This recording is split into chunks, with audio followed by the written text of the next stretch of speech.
Hello दोस्तों, welcome to my channel. आज पहले तो मैं आपके सामने ये वीडियो बहुत ही महीनों बाद लेके आ रहा हूँ।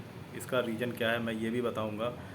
और आपका सबसे बड़ा क्वेश्चन यही था, मैं कोई रिप्लाई नहीं कर रहा हूँ, कोई आपने जो क्वेश्चन पूछा है उसका मैं कोई आंसर नहीं दे रहा हूँ, एकदम गायब हो गया हूँ, क्या हुआ, इस वजह किस कारण हुआ। तो आज मैं ये वीडियो बना रहा हूँ, तो आपके सारे क्वेश्चंस के आंसर मिलेंगे। और इतने दिनों बाद मैं आपके पास आया और अभी तक आपने जो भी क्वेरी की थी उसका मैं आंसर नहीं दे पा रहा था, तो उसके लिए मैं क्षमा चाहूँगा। तो सबसे पहला क्वेश्चन मैं यही बता देना चाहता हूँ कि मैं इतने महीनों तक कहाँ गायब रहा, क्या हुआ। देखिए, एनएसआई से आफ्टर प्लेसमेंट में थोड़ी प्रॉब्लम आने की वजह से तो मेरा उसमें फ़ाइनल में मेरा नहीं हो पाया था। फिर उसके बाद मैंने जहाँ पे ट्रेनिंग की थी तमिलनाडु में, तो उसके बाद मैं वहाँ पर गया था। मैं वहाँ पे गया, फिर मैंने कुछ दिन वहाँ पर काम किया। उसके बाद फिर एक लोगों ने बताया हरियाणा में शुगर मिल है, नारायणगढ़ शुगर मिल। तो मैं वहाँ पर गया, वहाँ पर मैंने काम किया। वहाँ पर जब मैंने काम किया कुछ, वहाँ पे बहुत ज़्यादा मैंने 1 हफ़्ते वर्क किया होगा। उसके बाद मेरा रेलवे का एग्ज़ाम था, 2 एग्ज़ाम लगे हुए थे उस ड्यूरिंग में। एक था आरआरबी असिस्टेंट लोको पायलट का और एक था आरआरबी जेई का जूनियर इंजीनियर का था। तो वो मैंने ऑलरेडी जब एनएसआई में था सेकेंड ईयर में, तो वो मैंने भरे हुए थे फॉर्म। तो जैसे तैसे मैं वहाँ पर आया छुट्टी लेके और मैंने क्या किया, एग्ज़ाम दे दिए। एग्ज़ाम देने के बाद मैं फिर से वहाँ पर मैं तमिलनाडु से आया और मैंने एग्ज़ाम दे दिए। उसके बाद मैं नारायणगढ़ चला गया, वहाँ मैंने कुछ काम किया। वहाँ पे मुझे उसका एनवायरनमेंट थोड़ा अच्छा नहीं लगा वहाँ के अकॉर्डिंग, और जो पोस्ट देनी चाहिए थी वो लोग वहाँ पर मुझे दे नहीं रहे थे। एज अ जीटी रखना चाहिए तो वो वहाँ पर जीटी नहीं रख रहे थे, और जो कुछ जो सीटीसी की बात हो रही थी पैसे की, वो भी वो लोग नहीं दे रहे थे। तो इस वजह से कुछ और भी प्रॉब्लम्स आ रही थी, वहाँ पर रहने का भी इशू वगैरह आ रहा था। तो इसी वजह से मैंने वहाँ से स्किप कर दिया और मैंने ये सोचा कि मैं अगेन जहाँ पे तमिलनाडु में था वहाँ पर चला जाऊँगा। तो फिर मैं आया उसके बाद, और इस ड्यूरिंग में मैंने एएलपी का पेपर दे दिया था, असिस्टेंट लोको पायलट का, रेलवे का। फिर उसके बाद मैंने तमिलनाडु में बात की तो उन्होंने कहा कि आपकी जगह कोई किसी और को हायर कर लिया गया है, वहाँ पर अभी कोई वैकेंसी नहीं है, आपने यहाँ से स्किप किया था, ठीक है।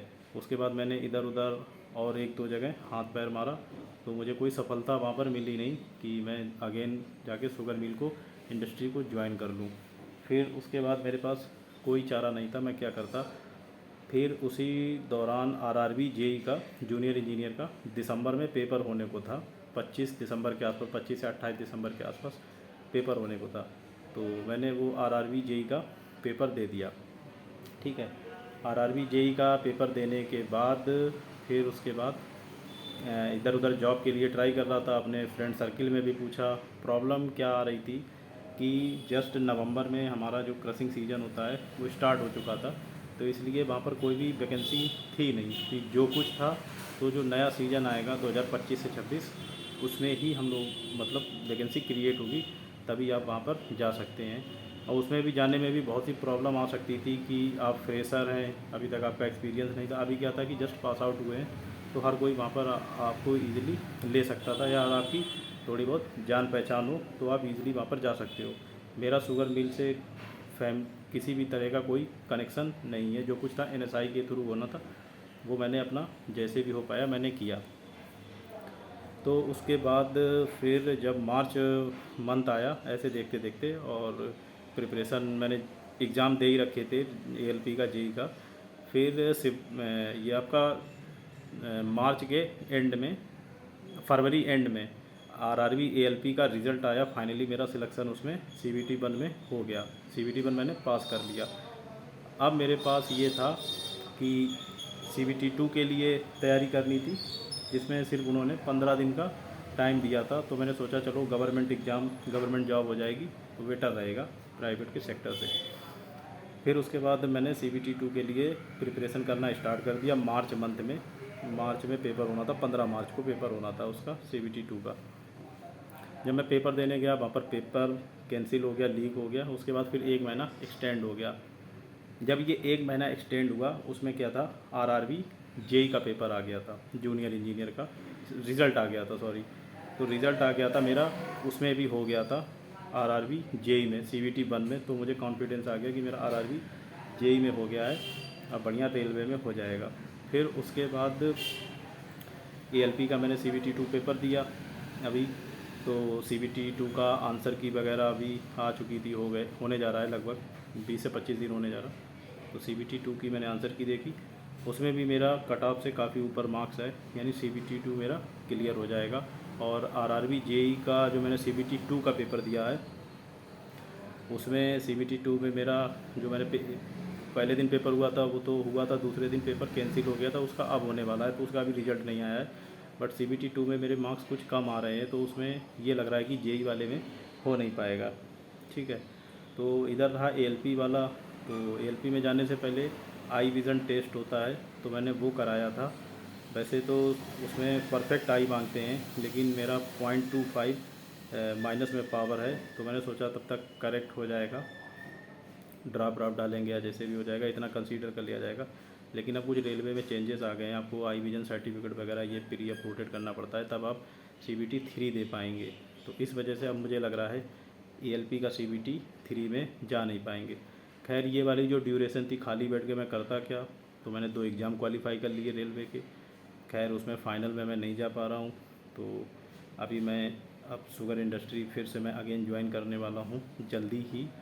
तो फिर मैं आपको बताऊंगा क्या करना है, कैसे करना है। और इसी ड्यूरिंग में मैंने देख रहा था कि NSI में कोर्सेज़ में बहुत सारे चेंजेस आ गए थे। मैंने साइट खोल के देखी थी, पहले तो उसकी साइट चेंज कर दी गई है, वेबसाइट बिल्कुल पहले वाली बढ़िया थी, अब उतना चलाने में भी प्रॉब्लम है, क्या चीज़ किधर है। और एडमिशन से रिगार्डिंग भी हो गया है कुछ, इस पर मैं वीडियो बनाऊंगा, क्योंकि इसमें डिप्लोमा और डिग्री वाला जो एसोसिएटशिप होता था, दोनों कंबाइंड कर दिया गया है। तो इससे क्या इफ़ेक्ट पड़ जाएगा, प्लेसमेंट के रिगार्डिंग भी क्या पड़ जाएगा। जब ये वाली थी तो प्लेसमेंट में भी समस्याएं बहुत हुई थी, मैं आपको क्या बताऊं, मतलब समस्याएं बहुत हुई थी। इसी ड्यूरिंग में बहुत से बच्चे थे, 5-6 बच्चे थे, फाइनली सेटल तो हो गए थे सारे, बट एक जो फ्रेश इंटरव्यू हुआ था उसमें बहुत सी प्रॉब्लम आई थी। तो वो मैं किसी दिन आपको बैठ के बात करूंगा, जब मैं किसी शुगर फैक्ट्री में, अभी रिसेंटली मैं पहुंच जाऊंगा एक जगह पे, तो मैं बात हो रखी तब मैं बताऊंगा कहाँ पर आया हूँ, क्या है।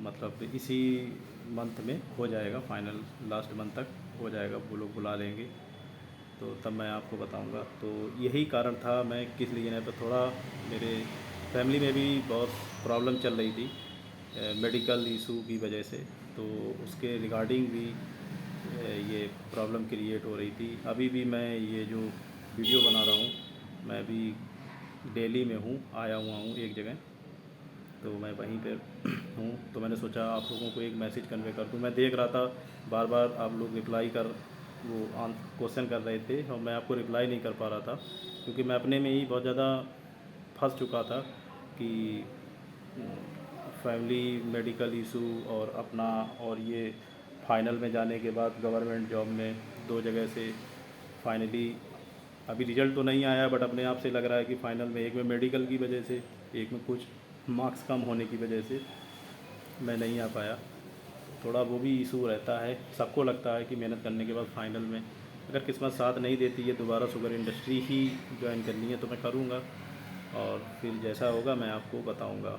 और मैं ये भी कहना वाला था कि आप लोग जो क्वेश्चन कर रहे, मैं आंसर नहीं दे पा रहा था, आप लोग चैनल को अनसब्सक्राइब करते जा रहे थे, तो ऐसा ना करें। और मेरे पास टाइम मिलेगा तो मैं करूँगा, क्योंकि जो भी 3-4-5 महीने NSI के बाद से गुजरे हैं, तो बहुत ही मेंटली और उस फेज़ में प्रिपरेशन भी करना तो बहुत टफ होता है, आप लोग समझ सकते हैं।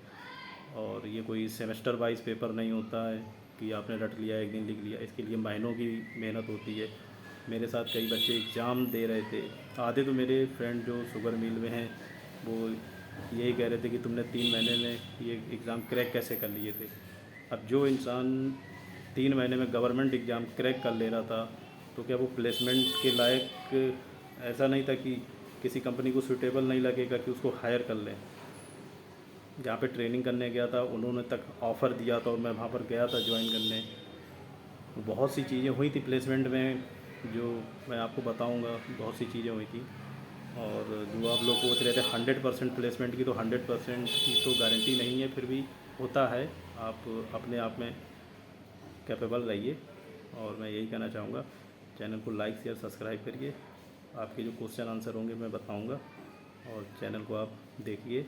और ये आपके लिए बहुत अच्छी खुशखबरी है, मैं फिर से शुगर मिल ज्वाइन करने वाला हूँ जल्दी ही। तो फिर उससे रिलेटेड जो भी कुछ होगा मैं आपको बताता रहूँगा। Thank you.